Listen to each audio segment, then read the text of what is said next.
الحمد لله وكفى وسلام على عباده الذين اصطفى أما بعد فأعوذ بالله من الشيطان الرجيم بسم الله الرحمن الرحيم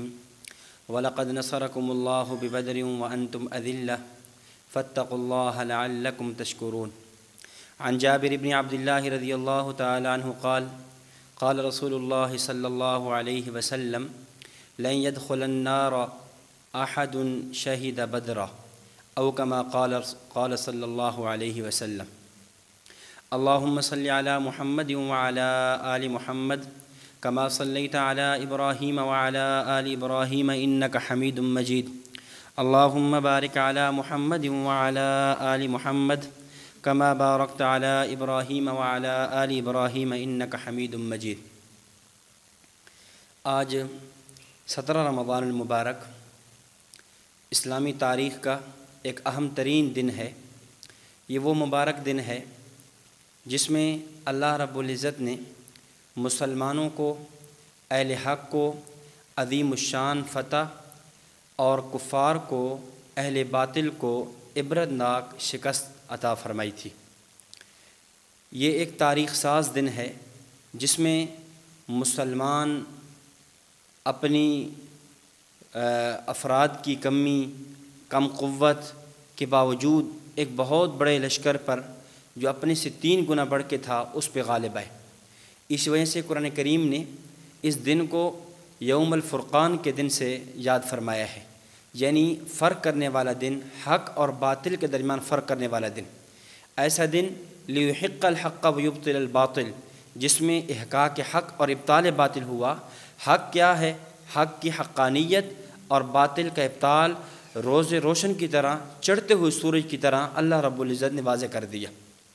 تو اس دن کی مناسبت سے غزوہ بدر، اس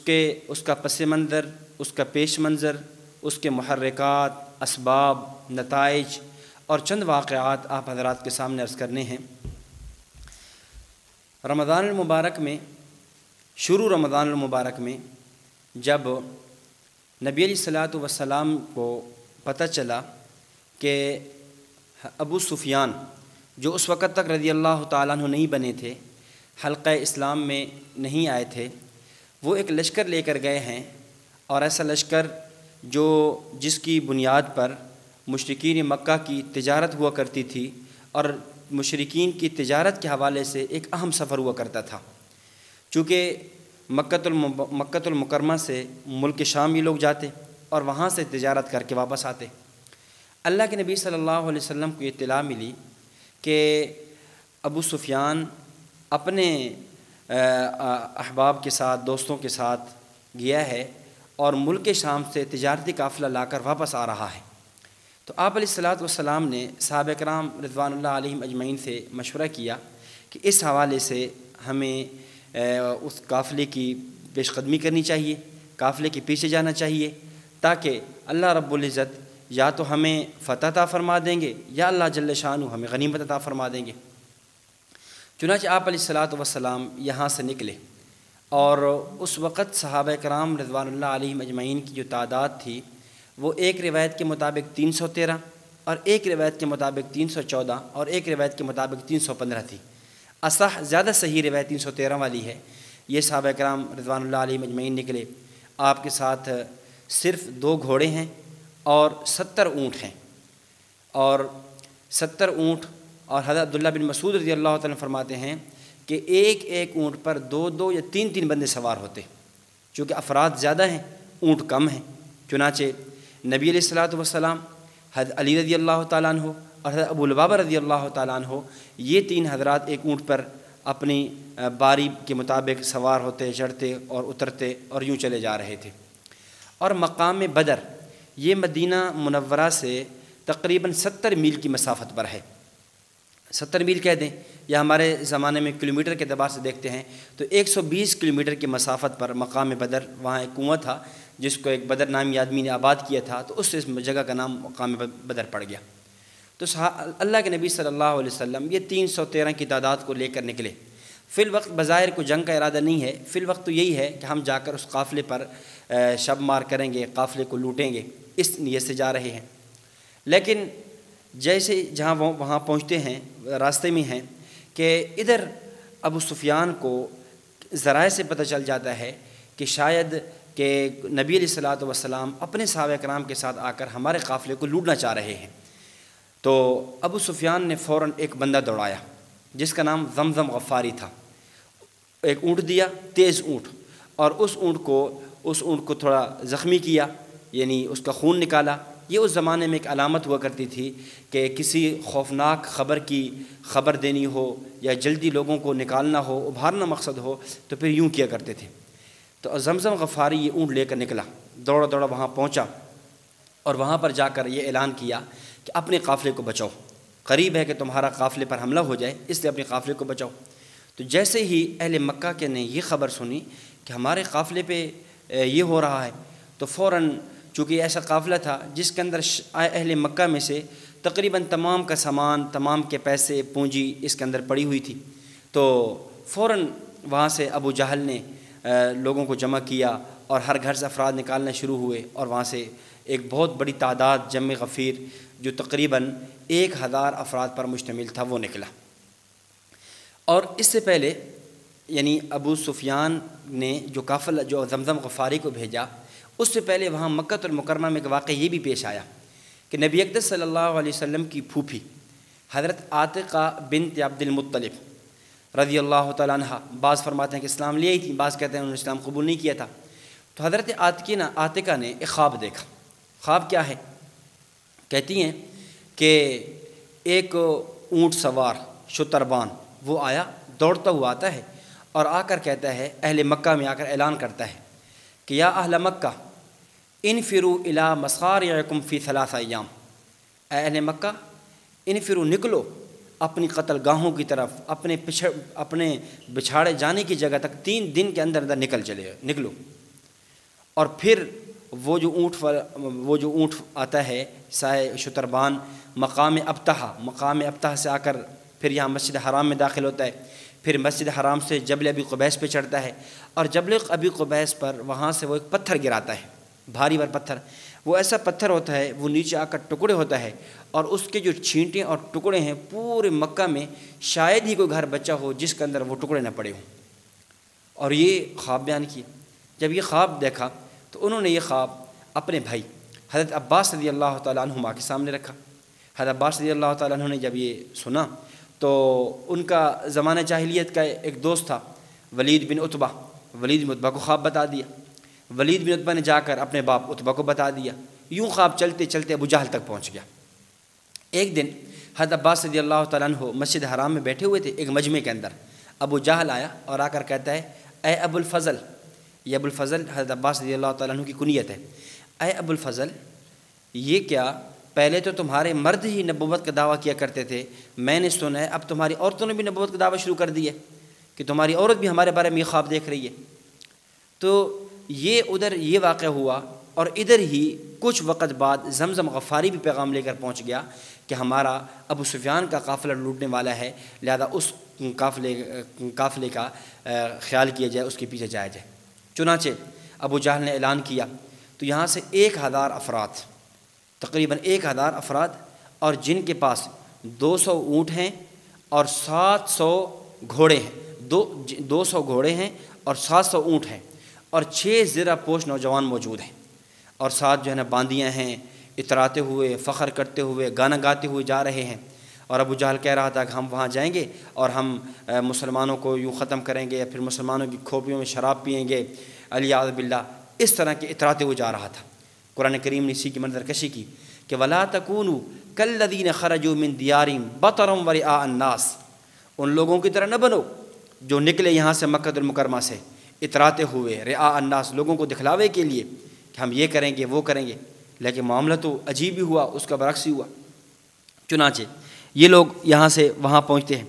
ادھر نبی علیہ الصلوۃ والسلام جب مقام صفرا پہ پہنچے، مقام صفرا پر پہنچ کر آپ علیہ الصلوۃ والسلام نے 2 صحابہ کرام حضرت عدی رضی اللہ تعالیٰ عنہ اور حضرت بسبس بن عمر الجہنی رضی اللہ تعالیٰ عنہ، ان 2 کو بھیجا کہ آپ تحقیق حال کر کے آئیں قافلہ کہاں ہے۔ تو تحقیق حال کے لیے جب پتہ چلا کہ یہ قافلہ تو ابو سفیان کا تو چلا گیا ہے، ادھر وہ قافلہ آ رہا ہے مشرکین مکہ کا، ایک بڑی تعداد لے کر مسلمانوں کے خلاف لڑنے کے لیے آ رہے ہیں۔ تو نبی علیہ الصلوۃ والسلام نے جب دیکھا کہ چونکہ ان کا لشکر آ رہا ہے اور ہم تو کوئی لڑنے کے ارادے سے نہیں آئے تھے، اب آپ علیہ الصلوۃ والسلام یہاں مقام صفرا پہ بیٹھے اور آپ نے صحابہ کرام رضوان اللہ علیہم اجمعین سے مشاورت کی کہ ان حالات میں ہمیں کیا کرنا چاہیے۔ چنانچہ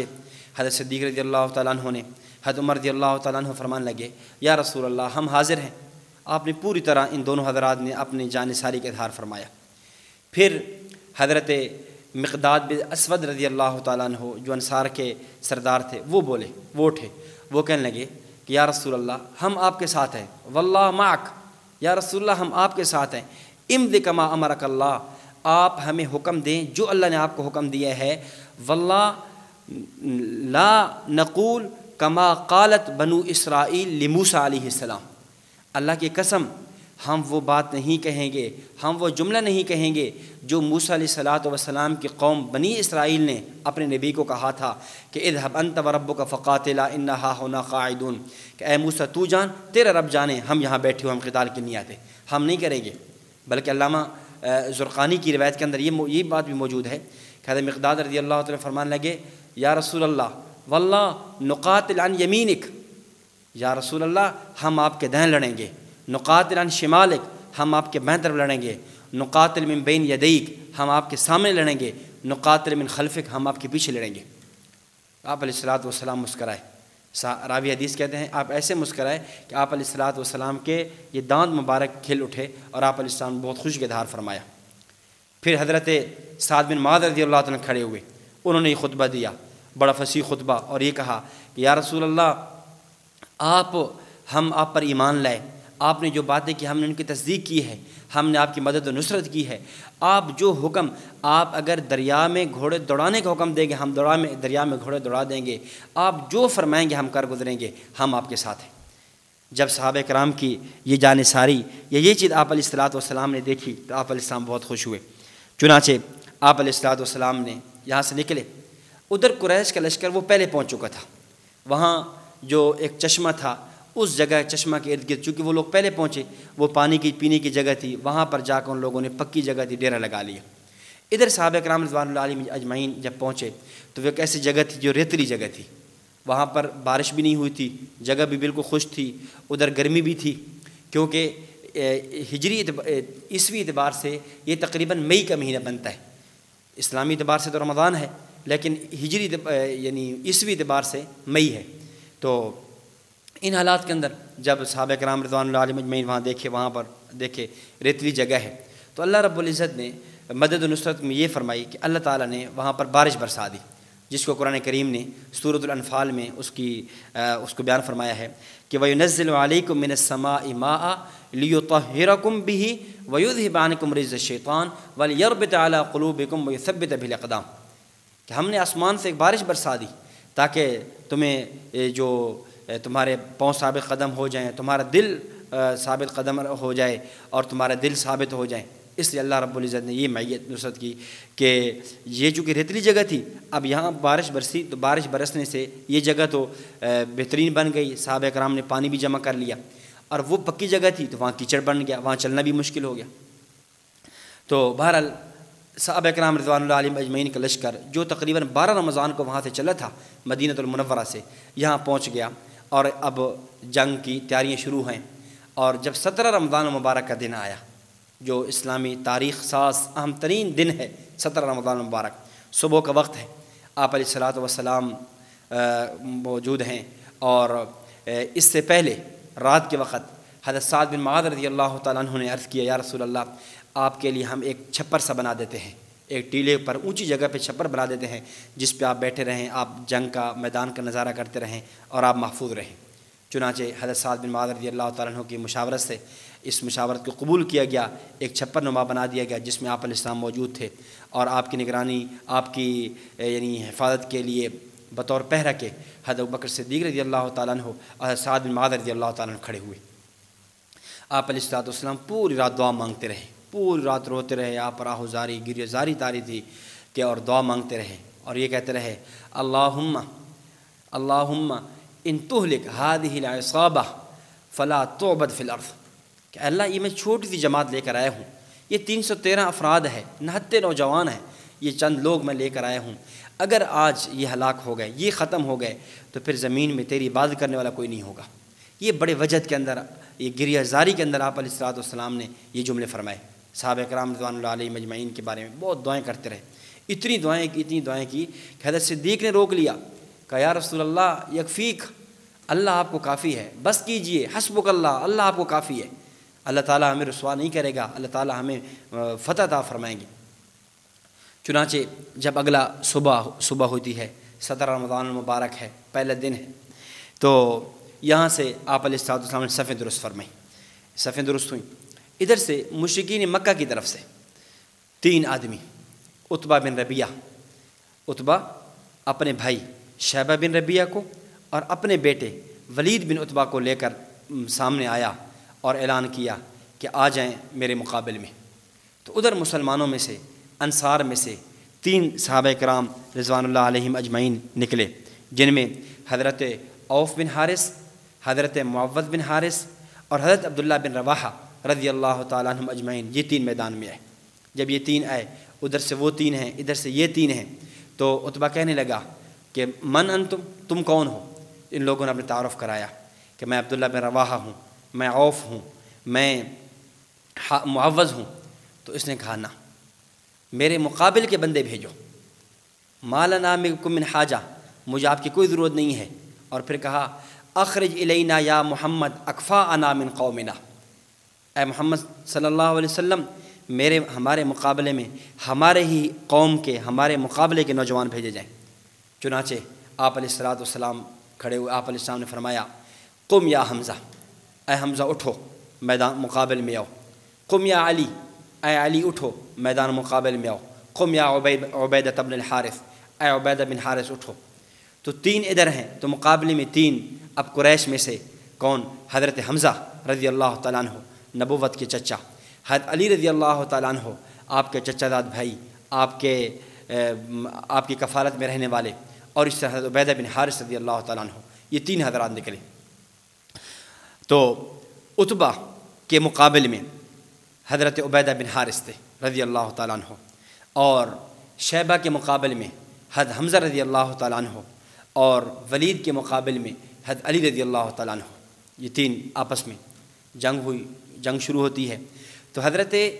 علی رضی اللہ تعالیٰ عنہ نے اور حضرت حمزہ رضی اللہ تعالیٰ عنہ نے، ان 2 حضرات نے پہلے ہی وار کے اندر اپنے مقابل کو ختم کر دیا، ان دونوں کو ٹھکانے لگا دیا، قتل کر دیا۔ ہاں، عبیدہ بن حارث رضی اللہ تعالیٰ عنہ کا مد مقابل عتبہ تھا، تو حضرت عبیدہ بن حارث نے حملہ کیا، لیکن اس میں کچھ عتبہ کو زخم ہوئے اور کچھ حضرت عبیدہ بن حارث رضی اللہ تعالیٰ عنہ کو زخم ہوئے۔ حضرت عبیدہ رضی اللہ تعالیٰ عنہ کی ٹانگ کٹ گئی، گر گئے۔ ادھر سے یہ 2 حضرات حضرت علی اور حضرت حمزہ رضی اللہ تعالیٰ عنہ فارغ ہو چکے تھے، یہ فوراً نکلے اور جا کر عتبہ کو ان دونوں ٹھکانے لگا دیا۔ ادھر یہ واپس آئے، حضرت عبیدہ رضی اللہ تعالیٰ عنہ واپس آئے اور آ کر کہا یا رسول اللہ کیا میں شہید ہوں؟ آپ نے فرمایا ہاں، اگر اس حالت میں تو چلا جائے گا تو شہید ہو جائے گا۔ تو پھر کہنے لگے کاش آج ابو طالب زندہ ہوتے تو میں ابو طالب کو کہہ دیتا کہ ہم نے اپنے تیرے بھتیجے اپنے محبوب صلی اللہ علیہ وسلم کو بچانے کی خاطر میں نے اپنی جان کا نذرانہ پیش کر دیا۔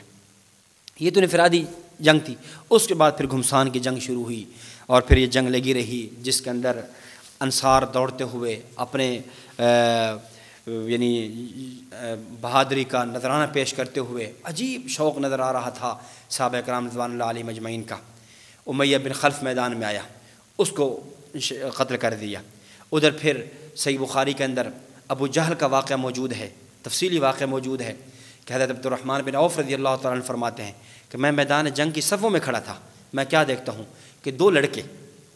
نوجوان ینگ لڑکے ہیں، میرے سامنے آتے ہیں، ایک دائیں ہیں ایک بائیں ہیں، آ کر مجھ سے پوچھتے ہیں چچا جان ابو جہل کون ہے ان میں سے؟ تو میں نے پوچھا بچوں تمہارا کیا کام ہے؟ کہنے لگے کہ چچا جان ہم نے سنا ہے وہ ہمارے نبی صلی اللہ علیہ وسلم پر بہت سب و شتم کرتا ہے، ہمارے نبی علیہ السلام کے خلاف بکواس کرتا ہے۔ تو حضرت عبد الرحمن بن عوف کہتے ہیں میں نے اشارہ کیا کہ وہ ہے، تو یہ دونوں ایسے دوڑے جیسے شکرہ اور باز دوڑتا ہے، ایسے یوں نکلے اور نکل کر جا کر ایک پلک جھپکنے کے اندر جا کر حملہ کرتے ہیں۔ چنانچہ حملہ کیا اور اس کے اندر یہ دو بچے کون تھے؟ حضرت افرا رضی اللہ تعالیٰ عنہ کے بیٹے معوذ اور معاذ رضی اللہ تعالیٰ عنہما، یہ دو صحابی ہیں۔ حملہ کیا، وہ گر گئے اور یہ پھر واپس آئے۔ ادھر حضرت عبداللہ بن مسعود رضی اللہ تعالیٰ عنہ گئے، اللہ کے نبی صلی اللہ علیہ وسلم نے بھیجا۔ حضرت عبداللہ بن مسعود رضی اللہ تعالیٰ عنہ جا کر دیکھا کہ ابھی تک ابو جہل گرا ہوا ہے، لیکن اس کے اندر جان کی رمق باقی ہے، ابھی تک یعنی روح نہیں نکلی۔ تو جا کر بیٹھے اور حضرت عبداللہ بن مسعود رضی اللہ تعالیٰ عنہ ایک روایت کے مطابق اس کے گردن پہ بیٹھ گئے یا اس کے سینے پہ بیٹھ گئے، اور سینے پہ بیٹھ کے جب کہا کہ یا عدو اللہ اخذلک اللہ تعالی، اے اللہ کے دشمن، اللہ نے کیسے تو یہ ذلیل و خوار کیا ہے،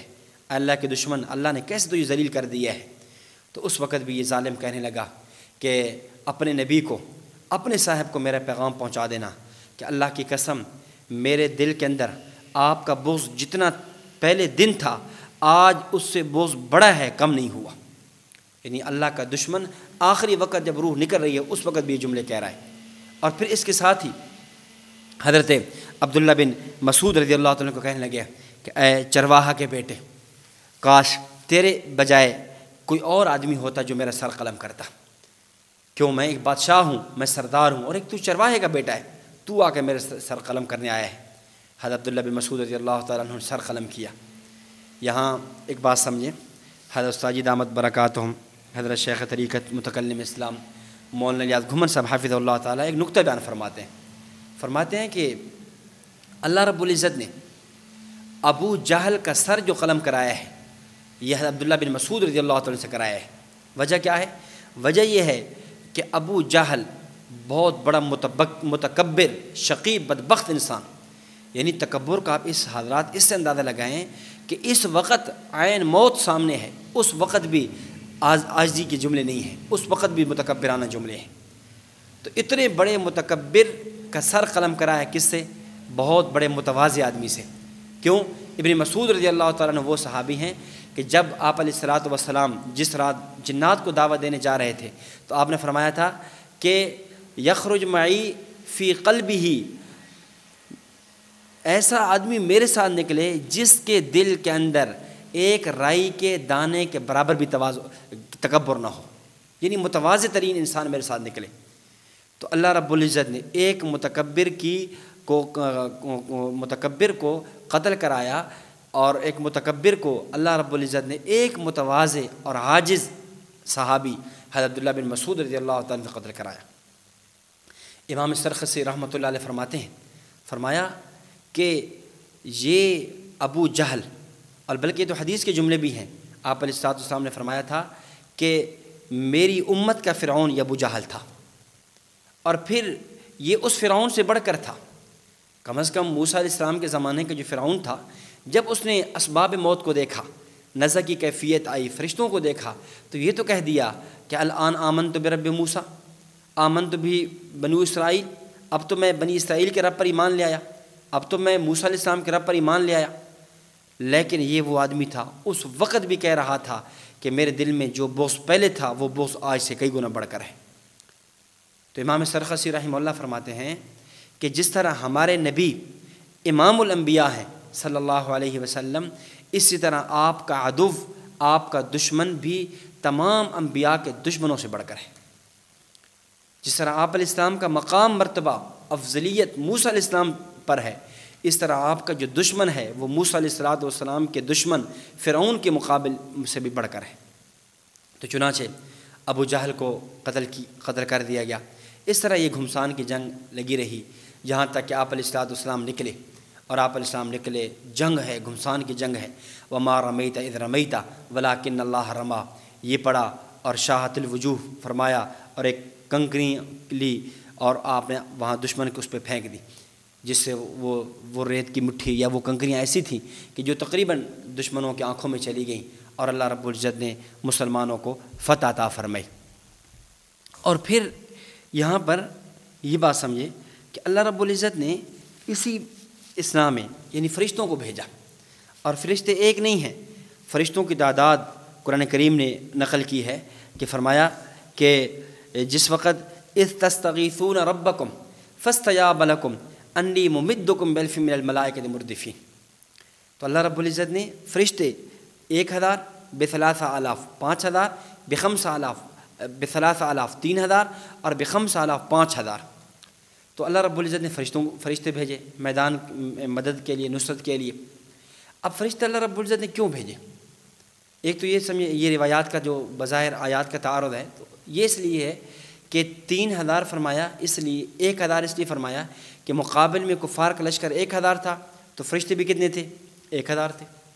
اور یہ فرمایا ب3,000 3,000، یہ اس لیے فرمایا کہ چونکہ یہ لشکر مسلمانوں سے 3 گنا تھا، مسلمان 313 اور وہ 1,000، تو 3 گنا بنتا ہے نا. تو ادھر بھی تو فرشتے ہیں وہ بھی کیا ہے؟ 3,000. اور 5,000 سے فرمایا تھا کہ ایک اس نے کہا تھا ایک بادشاہ نے کہ میں مقابل میں بندے بھیجوں گا. تو اللہ تعالیٰ نے فرمایا اگر وہ بندے بھیجے گا تو پھر ہم بھی فرشتوں کی تعداد بڑھا دیں گے. نہ اس نے بھیجے تھے اور نہ ہی فرشتوں کی تعداد بڑھی تھی. تو یوں اللہ رب العزت نے مسلمانوں کی مدد کی. صحابہ کرام کہتے ہیں ہم نے یعنی اپنی آنکھوں سے نظارہ دیکھا فرشتوں کی آمد اور یہ. تو اللہ رب العزت نے مسلمانوں کو فتح سے ہمکنار فرمایا. چنانچہ آخری دن آپ علیہ الصلوۃ والسلام نے جب اس لشکر اس میدان غزوہ بدر کے اندر تقریباً کفار کے 70 آدمی مارے گئے، 70 گرفتار ہو گئے، اور پھر ان میں سے 24 سرداران قریش بڑے بڑے، ابو جہل ہے، امیہ بن خلف ہے، عتبہ بن ربیعہ ہے، شیبہ بن ربیعہ ہے، ولید بن عتبہ ہے، اس طرح بڑے بڑے لوگ مارے گئے. اور آپ علیہ الصلوۃ والسلام نے وہاں پر ان کی لاشوں کو ہٹایا اور ہٹا کر کنویں میں ڈال دیا. اور اس جنگ کے اندر غزوہ بدر میں کئی معجزات بھی سامنے آئے. ان میں سے ایک معجزہ یہ بھی آیا کہ آپ علیہ الصلوۃ والسلام نے جنگ سے پہلے جب آپ علیہ السلام صحابہ کرام سے مشاورت فرما رہے تھے اور آپ رو رہے تھے، رات کو دعائیں مانگ رہے تھے، اس رات آپ علیہ الصلوۃ والسلام باہر نکلے اور آپ نے صحابہ کرام کو فرمایا ہذا مصرع فلاں، ہذا مصرع فلاں غدن انشاءاللہ، اس جگہ کل فلاں سردار مارا جائے گا اور وہ یوں گرا پڑا ہوگا. راوی حدیث کہتے ہیں جیسے امام الانبیاء صلی اللہ علیہ وسلم نے پیشن گوئی فرمائی تھی، جیسے فرمایا تھا، چنانچہ اگلے دن ہم نے دیکھا اگر آپ نے یوں نشان لگایا تھا کہ فلاں سردار یہاں مارا جائے گا، یوں گرا ہوا ہوگا، ہم نے دیکھا اگلے دن وہی سردار اسی جگہ مارا گیا اور یوں پڑا ہوا تھا. اگر آپ نے فرمایا یہاں فلاں سردار مارا جائے گا اور یوں پڑا ہوگا، ہم نے دیکھا کہ اس دن ایک سردار مارا گیا اور وہ یوں پڑا ہوا تھا. یوں اللہ کے نبی صلی اللہ علیہ وسلم کی یہ پیشن گوئی جیسے آپ نے فرمائی تھی وہ پوری ہوئی. اس طرح عکاشہ رضی اللہ تعالیٰ عنہ کی تلوار ٹوٹ گئی، آپ نے چھڑی دی، ان کے ہاتھ میں جا کر وہ تلوار بن گئی. ایک صحابی کی آنکھ دکھ رہی تھی، آپ علیہ الصلوۃ والسلام نے آنکھ پہ دم کیا، آنکھ ٹھیک ہو گئی. تو کئی معجزات اس واقعے کے اندر، اس غزوہ کے اندر بھی پیش آئے جو مسلمانوں کے لیے بطور تائید کے اور ثابت قدم رہنے کے لیے اللہ تعالیٰ نے ذرا اختیار کیے. مسلمانوں کے لیے بارش کا برسنا، اور پھر فرشتوں کی مدد نصرت کے لیے فرشتوں کا آ جانا، اور اللہ رب العزت نے یعنی بڑے بڑے سرداروں کا مر جانا، یہ مسلمانوں کے لیے بہت بڑی مدد اور نصرت کا ایک سامان تھا. اسی طرح آپ علیہ الصلوۃ والسلام نے پھر یہ جو مشرکین مکہ کے بڑے بڑے سردار تھے، ان کی لاشوں کو گھسیٹ کر ایک کنواں تھا جسے کلیب بدر کہتے ہیں، ان کنویں میں ڈال دیا. اور ان کنویں میں ڈالا، اور اس میں جو امیہ بن خلف تھا وہ چونکہ اس کی لاش پھٹ چکی تھی اور وہ بھاری ہونے کی وجہ سے اٹھایا نہیں جایا تھا، تو اس کی لاش وہیں پڑی رہ گئی اور اس کے اوپر وہیں مٹی ڈال دی گئی. اور پھر حضرت عمر رضی اللہ عنہ فرماتے ہیں کہ آپ علیہ السلام کا دستور تھا جب بھی کہیں غزوہ ہوتا تو آپ علیہ السلام اس کے 3 دن بعد وہیں ٹھہرتے. تو 3 دن وہاں ٹھہرے، تو تیسرے دن آپ علیہ السلام وہاں گئے اور آپ نے خطاب کیا، یا ابا جہل، یا امیہ، یا عتبہ، یا شیبہ، یا فلاں، کہ اے فلاں، کیا تم اپنے انجام کو نہیں پہنچ گئے؟ جو اللہ نے وعدہ کیا تھا میرے ساتھ، کیا اس وعدے کی تم نے نصرت کو نہیں دیکھ لیا؟ تو عمر رضی اللہ عنہ کہتے ہیں کہ میں نے عرض کیا یا رسول اللہ کیا یہ لوگ سن رہے ہیں؟ فرمایا ہاں، ما انتم بمسمع منکم، اے عمر یہ آپ سے بھی زیادہ سن رہے ہیں. تو اللہ تعالیٰ نے یوں مسلمانوں کو ایک فتح عطا فرمائی، اور وہ مسلمان جو قوت میں تعداد میں بہت ہی کم تھے، بہت ہی تھوڑے تھے، اللہ رب العزت نے ان کو غالب کر دیا. اور پوری دنیا کفر پر یہ بات واضح ہو گئی کہ مسلمان اپنی تعداد کی کمی اور کے باوجود اتنے بڑے لشکر پر کیسے غالب آ گئے. اور اس دن پھر آپ علیہ السلام نے حضرت عبداللہ بن رواحہ رضی اللہ تعالیٰ عنہ کو اور حضرت زید بن حارثہ رضی اللہ تعالیٰ عنہ کو روانہ فرمایا کہ آپ جائیں مدینہ طیبہ جا کر اعلان کر دیں اور جا کر خبر سنا دیں کہ اللہ تعالیٰ نے مسلمانوں کو فتح عطا فرما دی ہے۔ چنانچہ یہ دونوں حضرات دوڑے اور وہاں جا کر پہنچے، اور وہاں پر کیا دیکھتے ہیں کہ حضرت رقیہ رضی اللہ تعالیٰ عنہ جو نبی علیہ السلام کی بیٹی ہیں، حضرت عثمان غنی رضی اللہ تعالیٰ عنہ کی زوجہ مطہرہ ہیں، ان کا انتقال ہو گیا اور مسلمان ان کو دفن تدفین سے فارغ ہو رہے تھے، مٹی ڈال کر ہاتھ ہی جھاڑ رہے تھے کہ ادھر مسلمانوں کا پیغام یہ وفد پہنچا، یہ دو حضرات نے جا کر خوشخبری سنائی۔ تو ادھر ایک طرف جہاں مسلمانوں کو اتنی بڑی فتح کی خوشی اور اتنی بڑی خبر، کامرانی شادمانی کی خبر تھی، وہاں ساتھ ہی آپ علیہ السلام کے بیٹی کا بھی غم تھا۔ تو بہرحال اللہ رب العزت نے مسلمانوں کو فتح عطا فرمائی، اور اللہ رب العزت نے پھر اس موقع پہ چونکہ اہل بدر کے اور اصحاب بدر کے بڑے فضائل و مناقب آپ علیہ السلام نے بیان فرمائے۔ ظاہر ہے ایسا موقع جہاں اسباب نہیں ہیں، بظاہر یعنی انسان اس سے اندازہ فرمائے کہ وہ مسلمان جو مکۃ المکرمہ کی سرزمین پہ اتنے مغلوب ہیں، حضرت بلال حبشی رضی اللہ تعالیٰ عنہ کو تپتے ہوئے انگاروں پہ لٹایا، تپتی ریت پہ لٹایا جا رہا ہے، حضرت سمیہ رضی اللہ تعالیٰ عنہ کے ٹکڑے کیے جا رہے ہیں، حضرات صحابہ اکرام پہ ظلم و ستم کے پہاڑ ڈھائے جا رہے ہیں، اور وہ صحابہ اکرام جنہوں نے مکۃ المکرمہ کو چھوڑا اور آج مدینہ منورہ آئے اور اپنی یعنی بظاہر گھر نہیں ہیں، انصار نے گھر دیے اور سارا کچھ وہاں مکۃ المکرمہ میں چھوڑ کر آئے ہیں، اور اتنی کم تعداد ہے اور مقابل میں اتنی بڑا لشکر اتنی بڑی تعداد کے ساتھ لڑ رہے ہیں، اور اللہ رب العزت نے کیسی فتح عطا فرمائی کہ مسلمانوں میں سے صرف 14 صحابہ کرام رضوان اللہ علیہم اجمعین، جن میں 6 مہاجرین میں سے تھے اور 8 انصار میں سے تھے، وہ شہید ہوئے، اور ادھر مقابل میں 70 بڑے وہ مارے گئے اور 70 ان کے جو ہے وہ گرفتار ہو گئے۔ پھر ان کے گرفتاری کے بارے میں پھر وہ فدیہ کے احکامات نازل ہوئے، پھر مال غنیمت کی اسباب کے نازل ہوئے۔ تو بہرحال یہ ایک الگ عنوان ہے۔ تو اللہ رب العزت نے مسلمانوں کو ایک بڑی عظیم الشان فتح سے ہمکنار فرمایا۔ تو آپ علیہ السلام نے غزوہ بدر کی پھر فضائل بھی بیان فرمائے۔ مسند امام احمد بن حنبل رحمۃ اللہ علیہ میں امام احمد رحمۃ اللہ علیہ نے ایک روایت نقل کی، حضرت جابر بن عبداللہ رضی اللہ تعالیٰ فرماتے ہیں نبی علیہ السلام نے فرمایا لن يدخل النار احد شہد بدرہ، کہ ایسا آدمی جو بدر کے اندر شریک ہوا ہے، ایسا آدمی جس نے بدر میں شرکت فرمائی ہے، فرمایا اس کو آگ چھو بھی نہیں سکتی، اس کو آگ مس بھی نہیں کر سکتی۔ اسی وجہ سے آپ علیہ السلام نے فرمایا کہ اہل بدر کے بارے میں امام بخاری رحمۃ اللہ علیہ نے صحیح بخاری میں روایت نقل کی ہے، فرمایا ان اللہ اطلع الی اہل بدر فقال اعملوا ما شئتم فقد وجبت لکم الجنہ، اللہ نے اہل بدر کو دیکھا اور فرمایا اے اصحاب بدر اعملوا ما شئتم، بس جو کچھ کرو آئندہ کے بعد تمہارا کوئی عمل تمہیں نقصان نہیں دے گا، فقد وجبت لکم الجنہ، اللہ تعالیٰ نے تمہارے اوپر جنت واجب کر دی ہے۔ کیوں؟ اس لیے کہ اس موقع میں یہ حضرات ساتھ ہوئے تھے جب کوئی ساتھ دینے والا نہیں تھا، اس موقع میں یہ لوگ ساتھ نکلے تھے جب بظاہر فتح کے اسباب نہیں تھے، بظاہر کوئی سبب نہیں تھا کہ ہم فاتح بن کے آئیں گے، لیکن اللہ تعالیٰ نے فتح عطا فرمائی، کامرانی عطا فرمائی۔ اللہ رب العزت ہمیں ان اصحاب بدر اور ان حضرات صحابہ کرام رضوان اللہ علیہم اجمعین کی قدردانی کی توفیق عطا فرمائے، اور اللہ رب العزت ہمیں احقاق حق کے لیے، ابطال باطل کے لیے قبول و منظور فرمائے۔ وآخر دعوانا الحمد للہ رب العالمین۔